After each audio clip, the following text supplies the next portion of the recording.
در مؤسسه‌های تحصیلات میانه عمومی ناحیه واسه در قطار دیگر شهر و ناحیه‌های کشورمان سال نو تحصیل با موفقیت آغاز یافت. در مؤسسه تحصیلات میانه عمومی رقم 11 واقع در دهه توگرک دهات توگرک چهاربینی‌های ایدانه بخشیده به آغاز سال نو تحصیل با اشتراک آموزگاران، والدان و خوانندگان با برگزاری جمعیت عمومی مکتبی شروع گردید.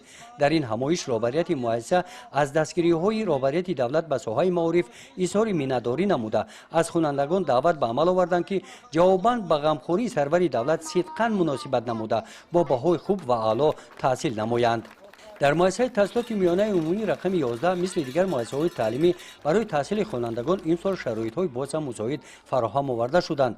با تکیه و پیروی به سیاست سازنده سرور دولت با دستگیری ختم کنندگان همین مکتب این صفخانه زمانوی با تجهیزات‌های لازمی جهازانیده در این روز مورد استفاده قرار داده شد. اینجا مشغولیت‌های زبان آموزی زبان انگلیسی گذرانیده می‌شوند. در نظر است که به همین مانند صمخانه‌های مخصوص برای برگزاری مشغولیت‌های فنی فیزیک، شیمی و متماتیک در 6 ماهه اول سال نو تحصیل با سخاوتمندی ختم کنندگان مکتب ساخته شده مورد استفاده قرار خواهد گرفت.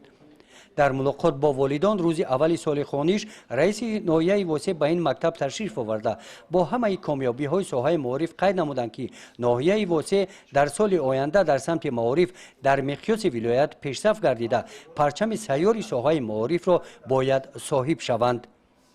گزارش خواجه نظریف خدای نظر ظهوروف از ناحیه واسه برای برنامه اطلاعاتی نوید.